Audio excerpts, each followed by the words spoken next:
boleh bahasa apa saja.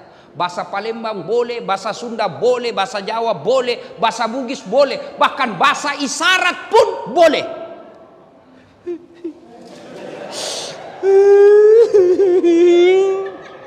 Bahasa isyarat lagi sengsara hatinya.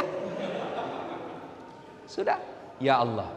Ketika Adam alaihi salam diciptakan, lalu seluruh makhluk diperintahkan untuk hormat kepada Adam. Seluruh malaikat melakukannya. Tumbuhan binatang hormat kepada Adam.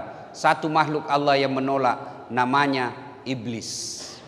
Iblis ini membangkang lalu diusir keluar dari sorga. Dan sebelum keluar dari sorga dia berkata, saya akan menyesatkan anak cucunya Adam. Saya akan menggelincirkan anak cucunya Adam.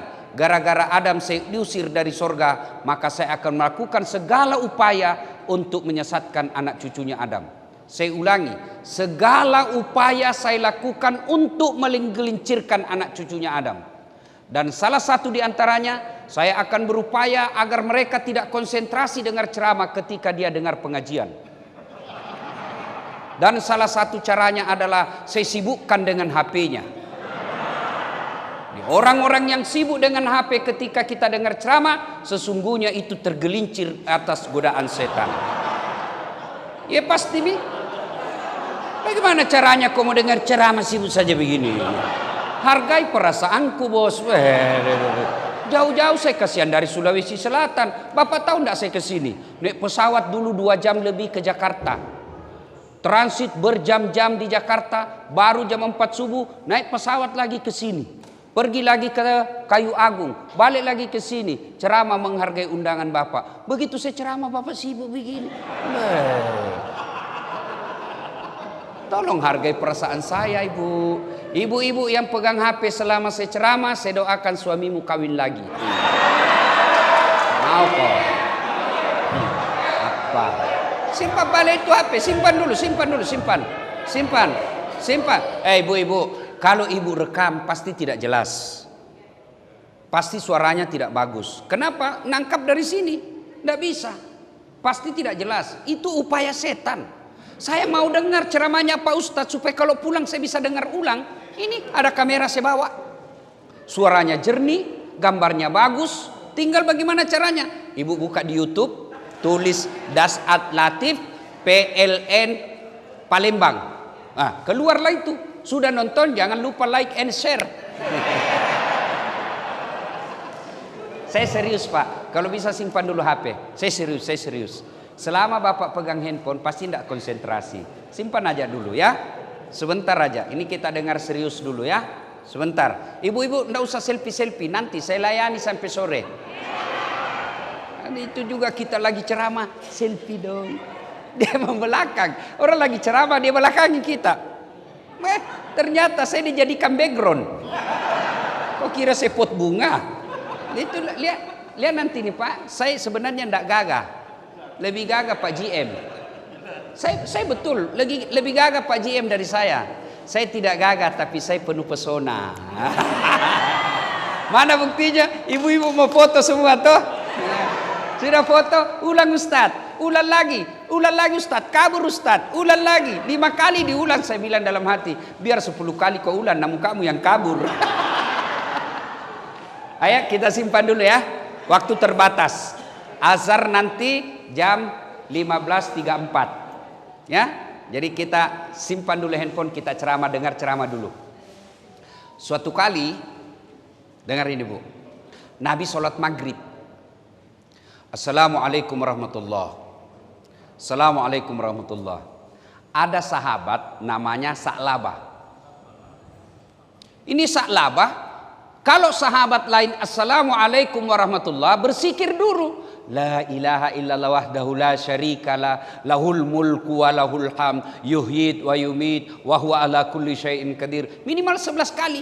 Ini Sa'labah, Assalamualaikum warahmatullahi wabarakatuh, langsung lompat. Begitu bapak-bapak tuh.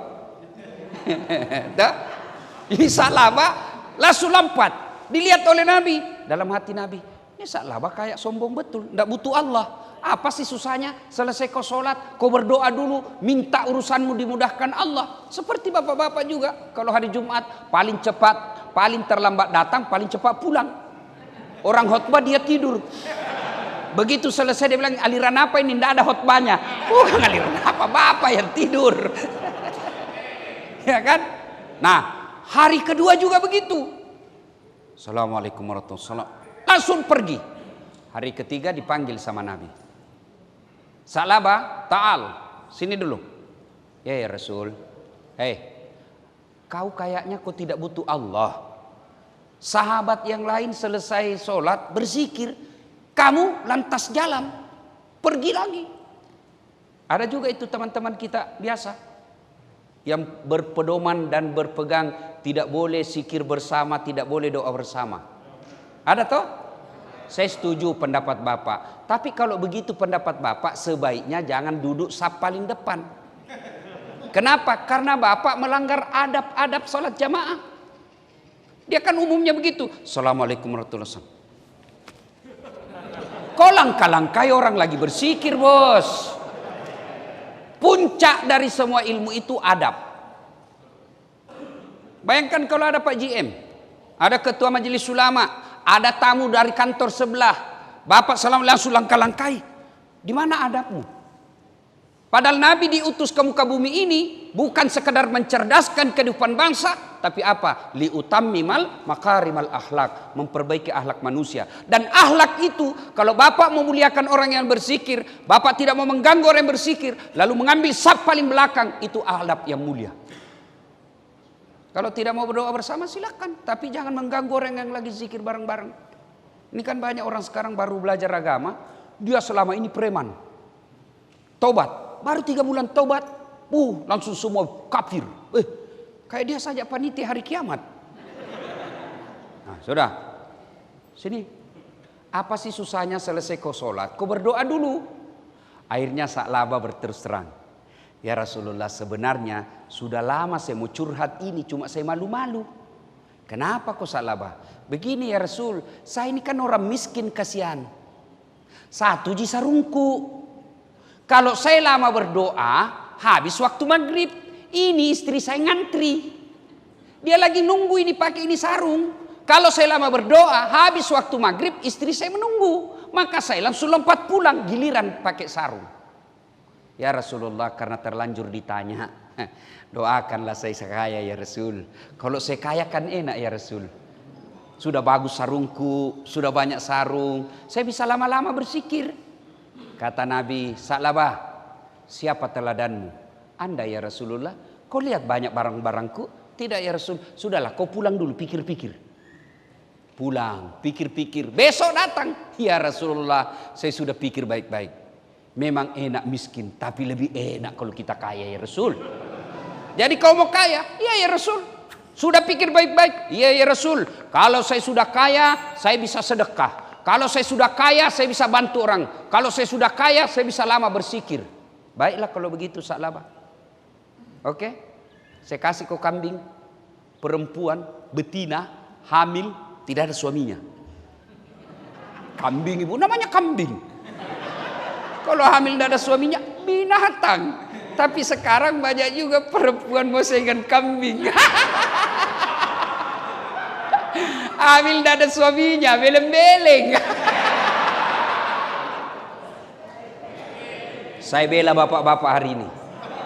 Sekarang ini banyak istri yang curiga sama suaminya yang baik-baik. Katanya kalau ada suamimu sopan, baik di rumah, baik, kelihatan alim, hati-hati, layangan putus. Provokator itu, pelem itu. Jadi kalau suamimu baik, kau curigai. Itu pengalamannya, dia mau jadikan semua orang suami baik-baik. Kami ini bukan layangan putus, kami layangan tebal talinya, kuat talinya karena imannya kuat. Enggak tergoda, ini muka-muka soleh semua. Kau periksa HP-nya, apa enggak stres? Mati kita dapat. Nah ya, akhirnya Nabi memberinya 1 kambing betina, lalu beranak pinak. Dari 1 ekor menjadi beberapa ekor, menjadi belasan ekor, menjadi puluhan ekor. Yang tadinya belum azan sudah ada Sa'labah di masjid, sekarang sudah qamat baru datang. sibuk ngurus kambingnya. Nabi lalu berkata, kena sudah ini musibah, ini Sa'labah. Ku bilang memang lama, masbuk Sa'labah. Sudah masbuk dia. Lama tidak muncul di masjid. Kata Nabi, inna lillahi wa inna ilaihi rajiun. Kena sudah musibah. Apa yang saya cemaskan terjadi. Lama turun perintah ayat untuk bayar zakat. Nabi sampaikan kepada sahabat, kamu pergi minta zakatnya Sa'labah. Datang, assalamualaikum warahmatullahi wabarakatuh. Ya Sa'labah. Waalaikumsalam warahmatullahi wabarakatuh. Apa kabar bro? Lama kau tak nampak di masjid. Kau dicarinya oleh Rasulullah. Sibuk bos. Kau lihat nih kambing-kambingku ini banyak sekali. Tidak bisa lagi kurus. Tak ada waktu ke masjid. Oh begitu. Tapi sekarang saya diperintah oleh Rasulullah untuk menagih pajak. Zakat. Keluarkan zakatmu. Mendengar ini, apa kata Sa'labah? Enak aja. Saya setengah mati kerja. Dari jam 6 saya sudah keluar. Kadang kala ceklok. Terlambat ceklok. Makan seadanya di kantor. Kerja setengah mati. Ini mata jadi buram lihat monitor laptop. Kamu datang minta 2,5%. Siapa kok? Begitulah kira-kira bahasanya Sa'labah. Saya setengah mati. Gara-gara ini kambing saya tidak datang jamaah. Kau datang minta. Nggak. Wah, disampaikan ini kepada Nabi. Nabi katakan innalillahi. Musibah sudah Sa'labah. Utus kedua kalinya tetap tidak mau. Utus ketiga kalinya tetap tidak mau. Lalu Nabi katakan sudah, tidak usah lagi kau minta. Selesai. Akhirnya turun ayat. Ayat itu kurang lebih menyindir Sa'labah. Yang kurang lebih menerjemahkan bahwa ada di antara kalian ketika miskin hamba Allah, kaya hamba harta. Ayat ini disampaikan Sa'labah. Sa'labah, ada baru ayat turun seperti ini. Miskin hamba Allah, kaya hamba harta. Kau aja dikena ini di Madinah. Satu-satunya ayat menyindir kau. Kau ini dah kena. Sa'labah istighfar. Astagfirullah. Lalu dia ambil zakatnya. Dia bawa ke Nabi. Ya Rasulullah, mohon maaf, terima zakatku. Apa kata Nabi? Terlambat mi bos. 3 kali kusuruh toh, kau kasih malu saya. Sudah, bawa pulang itu. Kalau orang Bugis bilang, Andre lecilaka. Makan mako itu semua, makan mako sama-sama kulit-kulitnya. Wafat Rasulullah. Sa'labah mulai goyang ekonominya. Dia datang lagi bawa zakat kepada Abu Bakar Siddiq. Kata Abu Bakar, mohon maaf. Nabi tidak berani, Nabi tidak menerima zakatmu, manalah saya berani.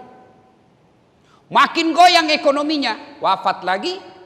Abu Bakar diganti oleh Umar bin Khattab. Ya Amirul Mukminin, terima zakatku. Apa kata Umar? Nabi tidak terima. Abu Bakar menolak. Manalah saya berani. Akhirnya sejarah membuktikan Sa'labah bangkrut dan mati dalam kekufurannya. Na'udzubillah min zalik. Itu bahayanya zakat, Pak. Bapak tahu namanya zakat? Zakat itu ayatnya bukan minta. Ambil. Kalau minta ada 2 pilihan. Dikasih, alhamdulillah. Tidak dikasih, ya namanya kau minta. Tapi namanya ambil. Mau tidak mau, ambil. Pada zaman Nabi, pada zaman Khulafaur Rasyidin, itu ada pasukan khusus penagih zakat. Kenapa? Bukan kau yang punya. Kamu memang kerja di PLN dari pagi sampai sore, kadang-kala lembur, tapi ingat ada haknya orang miskin di dalam hartamu itu. Berapa? Cuman 2,5%, tidak cukup 3. Kata Allah, ambil deh 97,5, ambil semuanya. 2,5% kasih fakir miskin yang tadi beasiswa. Dan itulah yang kau miliki. Yang deposito, mobil, rumah, belum tentu bapak punya. Nih ibu-ibu nih, yang banyak emasnya, tidak dikeluarkan zakatnya. Hati-hati kau ibu, pakai behel. Bingkai kacamatanya emas, semua cincin berlian. Ibu meninggal, siapa yang pakai? Siapa yang pakai? Anak. Pret. Istri kedua. Daripada diambil istri kedua, ibu sudah menderita di blender dikubur. Suami diranjang menikmati dengan istri barunya memakai gelangmu. Lebih baik sedekahkan. Demi Allah, kata Nabi, 3 aja itu hartamu. Lain dari itu bukan kau punya. 3 aja harta yang kita miliki. 1 yang habis ibu makan, itulah kita punya.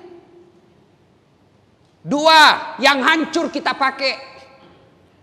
3 yang telah kita sedekahkan jalan agama Allah. Lain dari itu bukan ibu punya. GM punya mobil dinas. Pensiun, bukan kau punya, bos, kasih kembali. Kan ada namanya di dom, Ustadz. Hati-hati, di neraka bisa bertanggung jawab. Apalagi kalau diakal-akali. Oh, disuruh pikul nanti itu, Pak. Lewat security, ternyata bapak yang ngambil. Alhamdulillah, terima kasih kepada Kapolri. Sekarang satpam dan security bajunya mirip polisi. Tapi polisi keberatan. Diuntungkan hanya satpam dan security. Mereka dikira polisi, kami dikira satpam.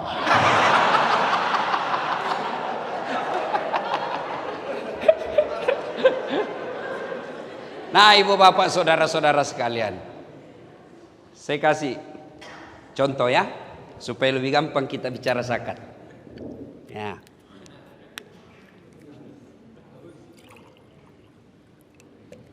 Yang namanya 2,5%. Ini halal atau haram?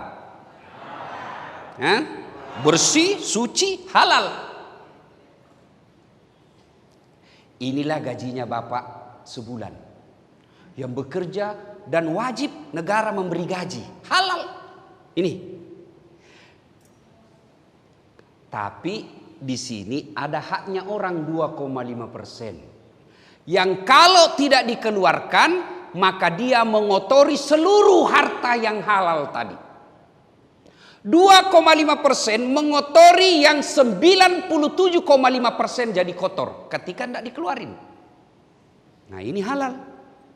Tapi karena tidak bayar zakat yang 2,5%, bapak celupkan jari-jari di kloset. Tahu toilet, ibu? Kan ada air-airnya di situ kan? Nggak usah yang ada kuning-kuningnya. Bersihkan dulu yang kuning itu. Kira-kira ibu mau ndak ambil 1 tetes yang sudah sudah ndak ada kuning, celupin. Ibu ambil 1 tetes saja dari situ, masukin di sini. Ibu mau minum? Bapak mau minum? Mau? Begitulah logika berpikirnya orang yang enggan membayar zakat, yang hartanya tadi caranya dia peroleh secara halal. Karena dia tidak membayar zakat, seluruh hartanya jadi kotor. Karena hartanya menjadi kotor, dimakan menjadi anaknya kepala batu. Dimakan istrinya jadi pembangkang, tidak tahu aturan. Dimakan suaminya, mentalnya mental perselingkuh. Kenapa? Yang membentuk darah dagingnya adalah barang haram, meskipun dia peroleh secara halal, tapi karena dia tidak keluarkan zakatnya menjadi haram.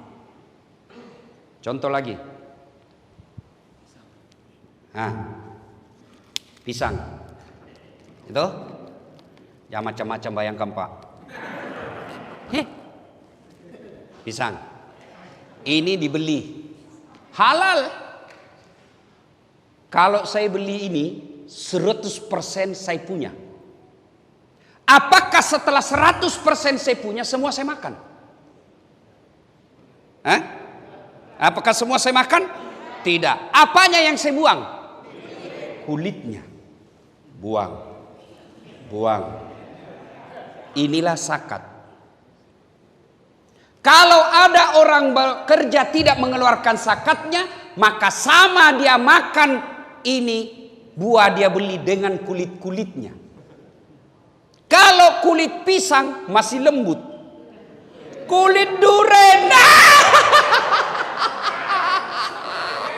Maka yang saya dengar informasi dari Pak GM, pegawai di sini baru 72% yang bayar zakat dan sedekahnya di Baitul Mal PLN. Yang lebihnya itu dia makan durian dengan kulit-kulitnya.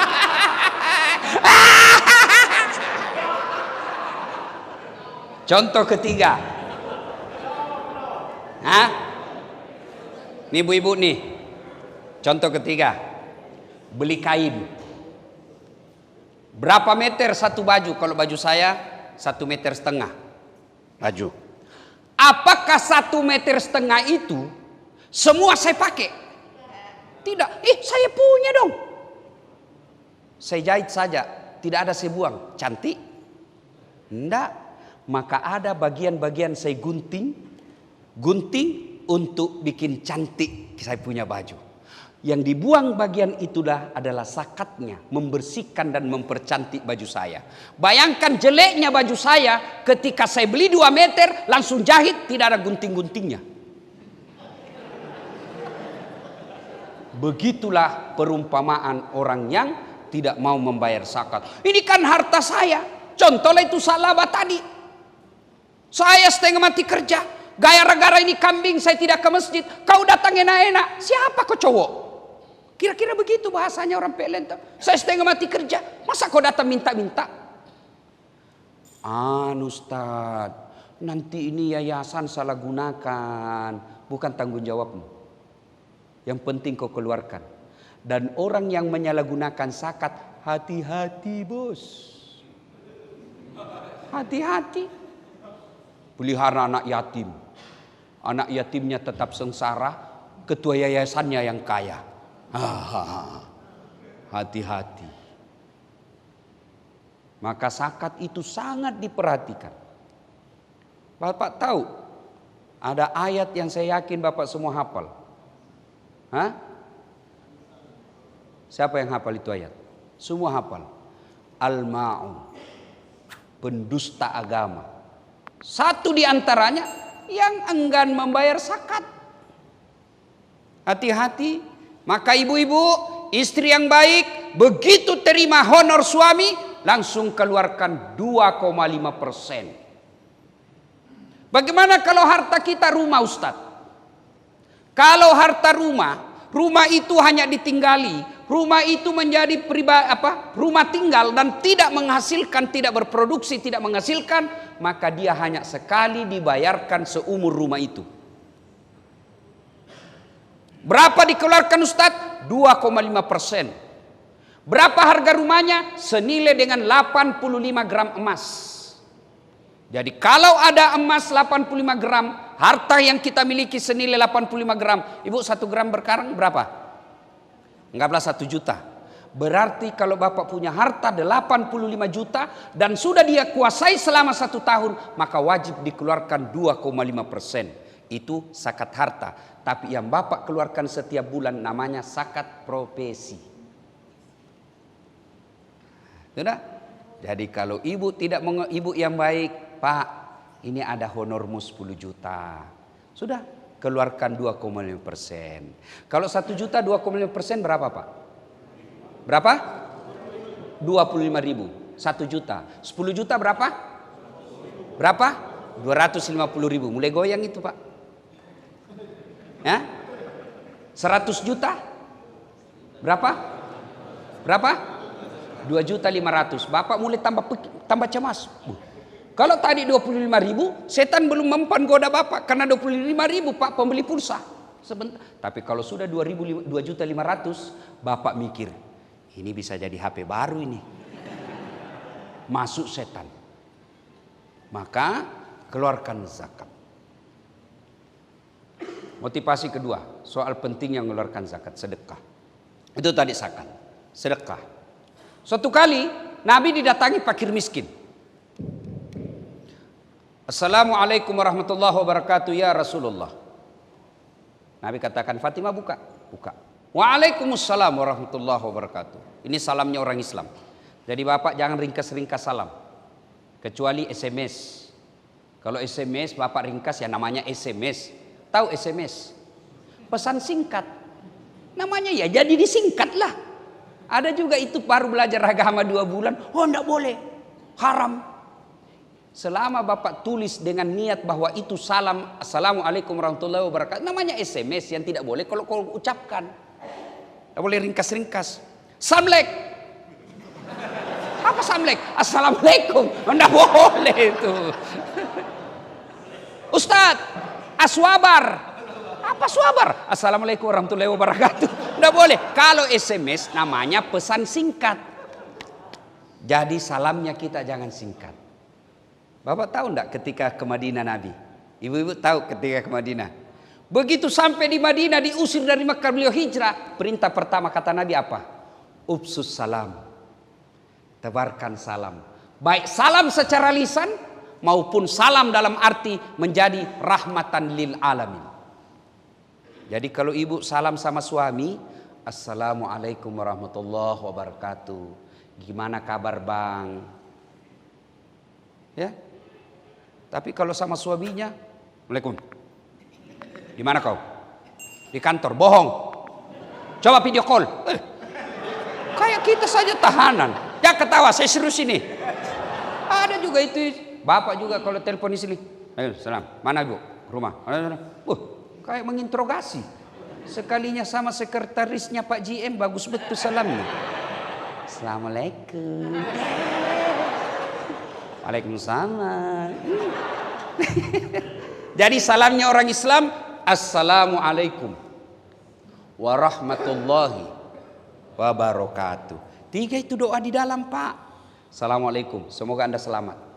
Selamatnya bukan cuma siang, selamatnya bukan cuma malam, selamat selamanya.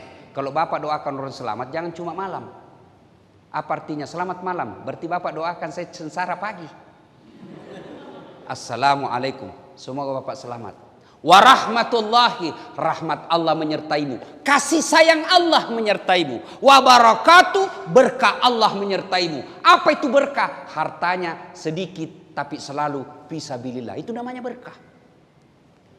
Cuma biasanya kita orang baik-baik salam, assalamualaikum warahmatullahi wabarakatuh. Kita cuma salam.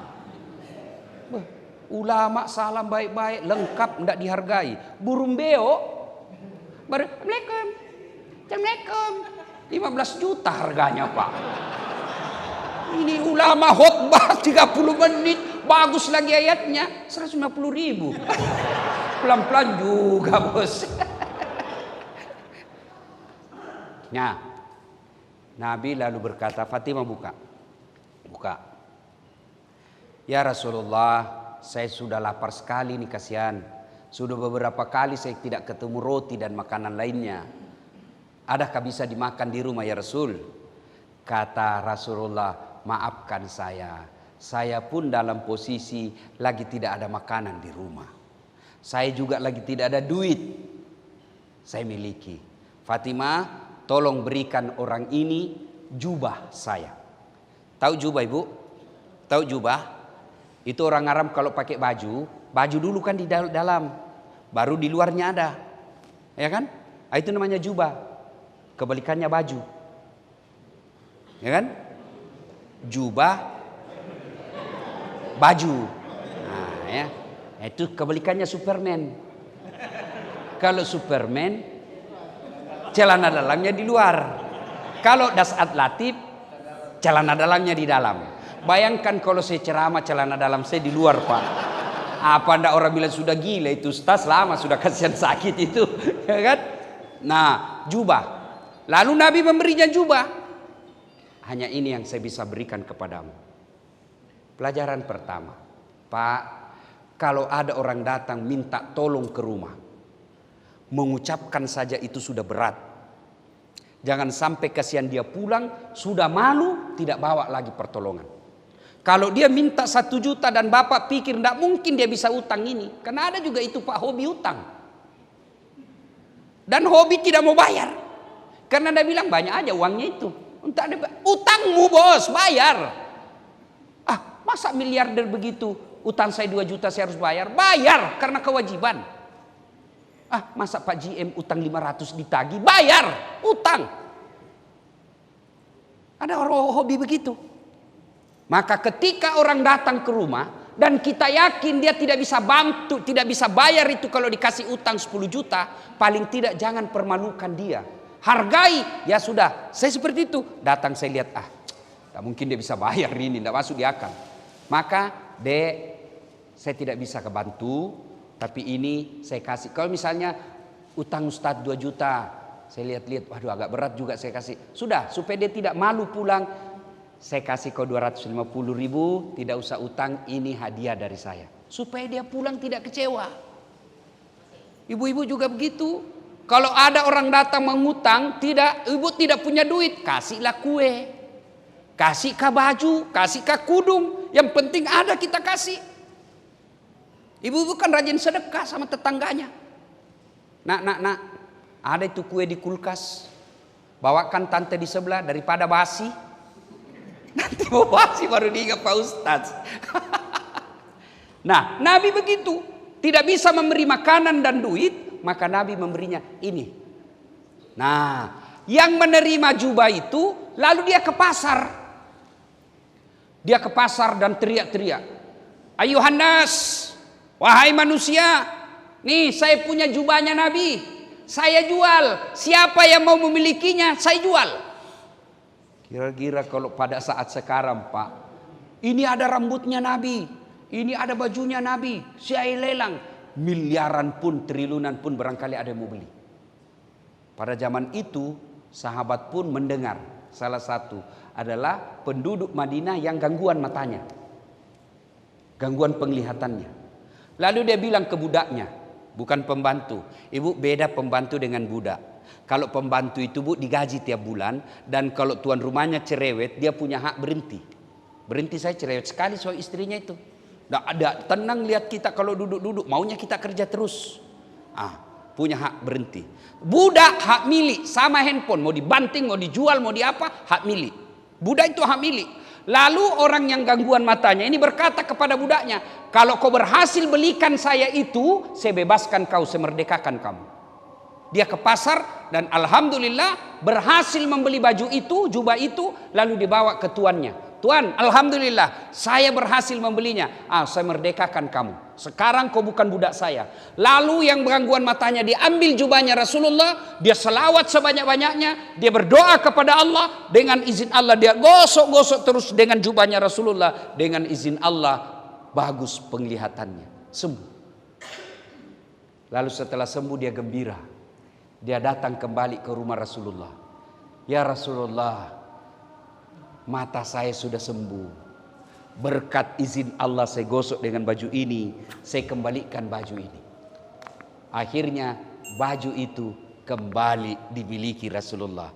Lalu Rasulullah memanggil anaknya Fatimah, "Anakku, sini kau lihat. Ini hebatnya sedekah. Coba kau lihat ini sedekah. Dia kembali lagi ke saya. Tapi sebelumnya dia memanfaat sedekah ini kepada orang. 1, dia mengenyangkan perut kosong tadi.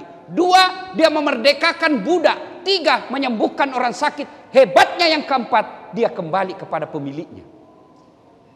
Demi Allah, sedekah yang Bapak keluarkan bukan untuk yang Bapak kasih. Ibu bersedekah kepada tadi anak sekolah ini, bukan ibu kasih ke dia, tapi apa? Ibu pada hakikatnya mengembalikan harta itu ke dirinya, sepemberi. Karena dalam Al-Quran Allah jelaskan, kau belanjakan hartamu di jalan agama Allah, 1 biji ibaratnya kau tanam, menumbuhkan 7 bulir. 7 bulir itu setiap bulirnya mengandung 100 biji. Artinya 1 sedekah Allah ganti 700 kebaikan. Saya banyak sekali pengalaman soal sedekah, Pak. Cuma tidak enak dicerita.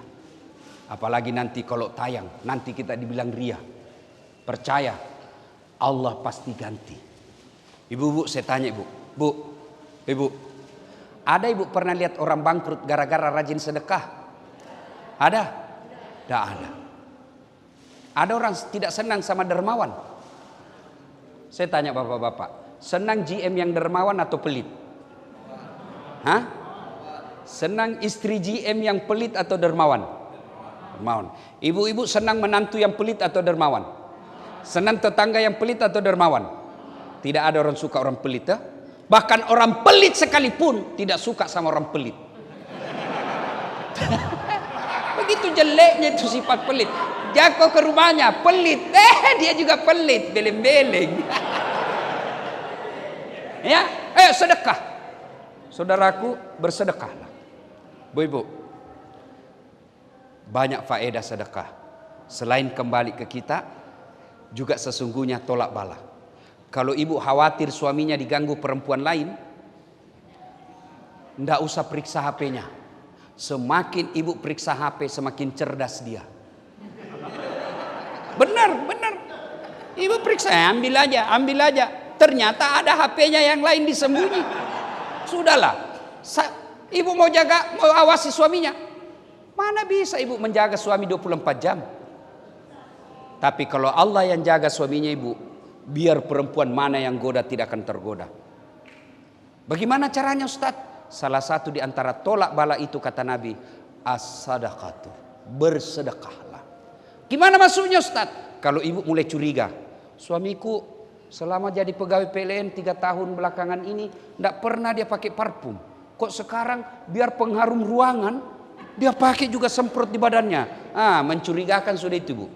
Selama ini tidak pernah setrika bajunya. Apapun dia tidak setrika. Sekarang baju dalamnya pun mau disetrika. Selama ini rambutnya acak-acakan. Sekarang pakai pomade. Ada sungainya di sini. Mencurigakan itu. Apalagi kalau terima WhatsApp dalam kamar mandi. Sudah. Ibu kalau sudah mencurigakan begitu, tidak usah curhat sama tetangga. Pasti bocor. Tidak usah curhat di medsos. Tak kusangka kau begitu. Pret. Daripada curhat di medsos, ibu curhat kepada Allah. Ibu datang kepada Allah dalam salat hajat. Ya Allah, zat yang membolak-balikkan rasa cinta dalam hati suamiku. Tidak mungkin aku bisa menjaga cintanya. Balikkan perasaan cintanya kepadaku. Buat dia sengsara hidupnya kalau dia tidak lihat saya 1 hari. Begitu lagi ngetik sengsara hatinya. Halo sayang. Ya Allah, ini ada duitku 1 juta. Saya tolak bala, saya bawa ke anak yatim piatu. Tolak bala, mudah-mudahan 1 juta itu suamiku terhindar dari wanita jahat. Bismillah. Coba ibu amalkan. Yang jadi masalah kalau suaminya juga bangun sholat tengah malam. Dia juga berdoa kepada Allah. Ya Allah, capek sudah saya lihat istri saya. Marah-marah aja kerjanya ya Allah. Ada duit, tidak ada duit, marah aja kerjanya. Cepat pulang dicurigai. Pulang cepat dicurigai. Terlambat pulang lebih-lebih dilempar saya ya Allah. Karena doa itu Pak, boleh bahasa apa saja. Bahasa Palembang boleh, bahasa Sunda boleh, bahasa Jawa boleh, bahasa Bugis boleh. Bahkan bahasa isyarat pun boleh.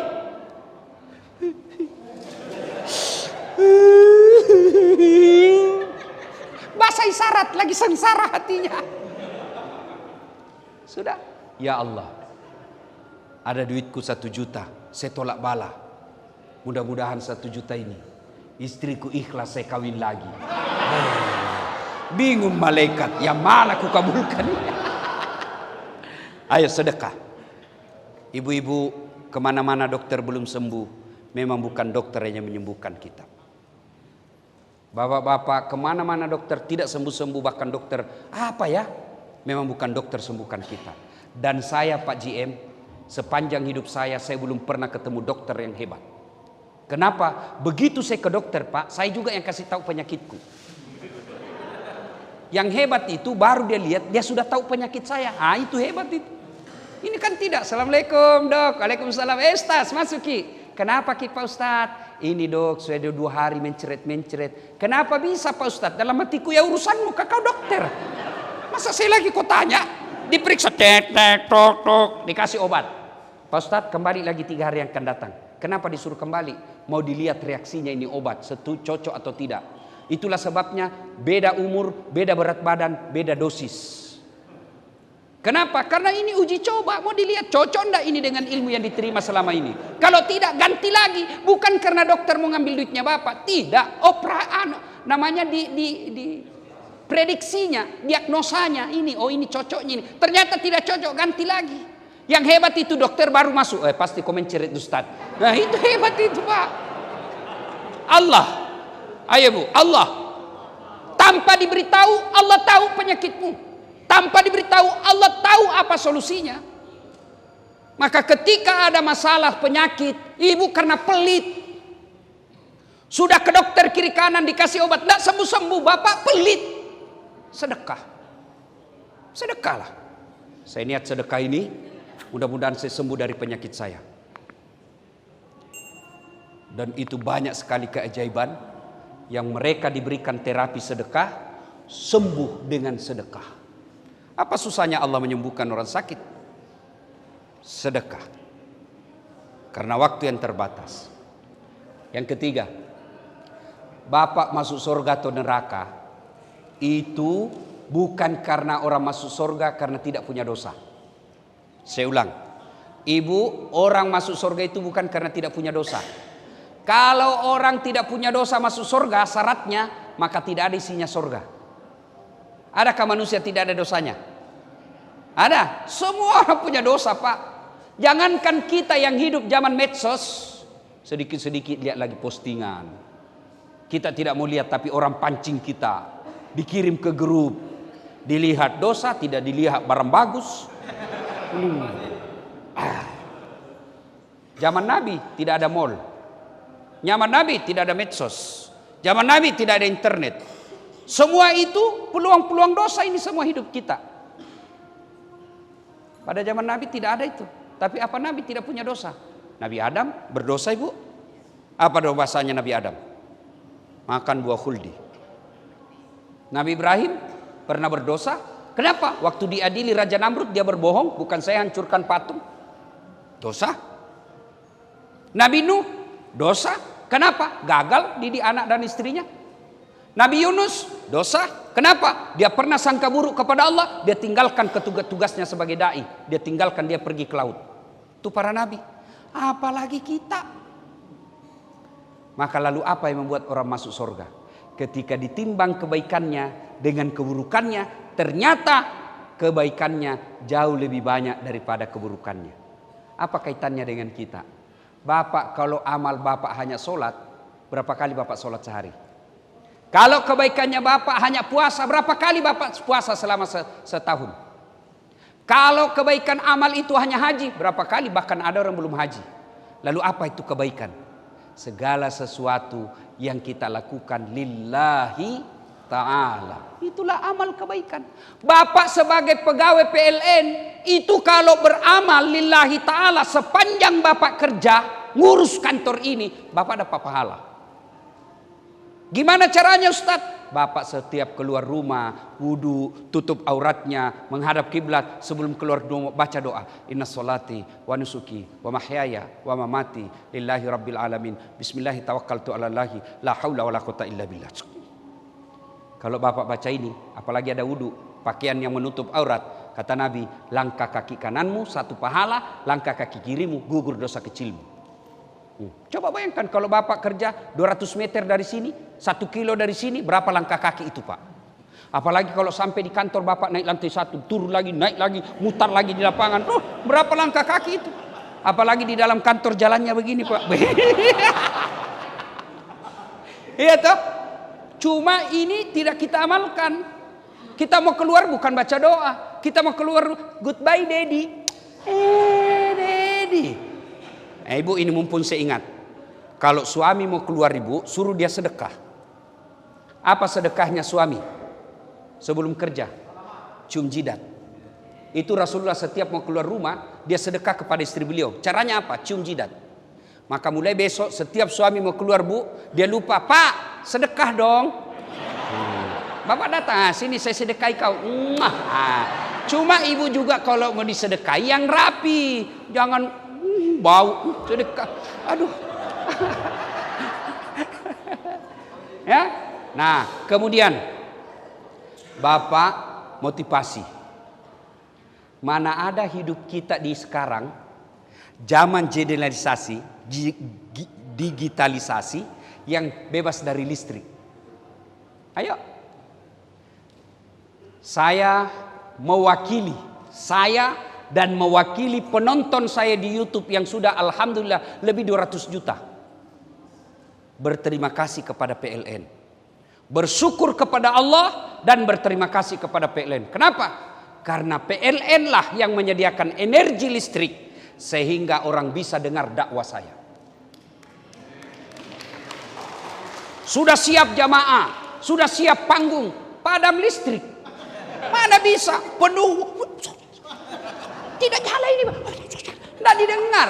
Maka kita para mubalik tidak berlebihan kalau saya katakan kami para pendakwah berutang budi kepada PLN. Karena dengan PLN lah orang bisa nonton YouTube, mana bisa buka YouTube kalau padam listrik. Maka selama Bapak niatnya memudahkan dakwanya Pak Ustadz sehingga harus menyediakan listrik, tidak boleh padam listrik, maka selama itu Bapak punya pahala bagian daripada perjalanan dakwanya para ustadz. Cuma Bapak kan bekerja bukan itu, Bapak bekerja cari muka sama GM. Kalau ada GM, cepat sekali kerja. Begitu tidak ada GM, sebentar. Maka begitu di akhirat nanti, ya Allah mana pahalaku pegawai PLN 30 tahun. Allah berfirman, kau dulu bekerja kan cari muka. Kau sudah dapat mukanya PLN-mu. Sudah. Maka kalau orang yang bekerja lillahi ta'ala, gaji tiap bulan dia dapat, pangkat jabatan dia terpenuhi, juga dia dapat pahala di akhirat kelak sebagai pelayan daripada untuk kebaikan umat. Maka ibu bapak saudara-saudara sekalian, luruskan niat dalam bekerja. Kalau orang bekerja lillahi ta'ala, ada pimpinannya atau tidak ada pimpinannya, dia bukan cari muka sama manusia, tapi dia lillahi ta'ala. Ibu bapak saudara-saudara sekalian, inilah tausiah kita pada taklim kita kali ini. Mudah-mudahan ada manfaat. Terima kasih dan mohon bapak-bapak pegawai PLN penuh kesabaran dalam bekerja, karena kadangkala PLN sering dihina dan dimaki-maki. Padam listrik, maki-maki PLN. Bahkan ada orang Pak di laut lepas, di atas kapal Pak, di atas pelni lagi mandi, tiba-tiba padam listrik, dia bilang kurang ngajar PLN. Padahal tidak ada hubungannya PLN itu di kapal Pak. Cuma karena listrik sudah identik dengan PLN, maka tolong Bapak bekerjalah dengan baik. Kalau ada pengaduan, tolong kasihan padam listrik, segeralah ke sana. Jangan diadukan pagi, siang belum datang, sore belum datang, besok baru datang, satu malam orang gelap. Padahal Bapak digaji oleh negara untuk melayani kami ini. Ini kalau bekerjanya lillahi ta'ala, begitu dia telepon langsung dia meluncur. Kenapa? Karena dia berpikir ladang amal. Terutama masjid. Bapak kalau perlu satroni itu masjid. Jangan sampai ada masjid akhirnya dakwanya kacau gara-gara tidak tersedia listrik dengan baik. Mudah-mudahan ada manfaat. Lebih dan kurangnya mohon dimaafkan. Mari sebelum kita akhiri, kita kirimkan suratul Fatihah kepada Rasulullah Muhammad SAW. Khasiat dan keutamannya kita ikhlaskan Fatihah ini untuk ruh dan arwah saudara-saudara kita purna bakti PLN, baik yang masih sehat walafiat maupun yang sudah menjadi arwah. Ila hadratin Nabi Mustafa Muhammad SAW. Al-Fatihah.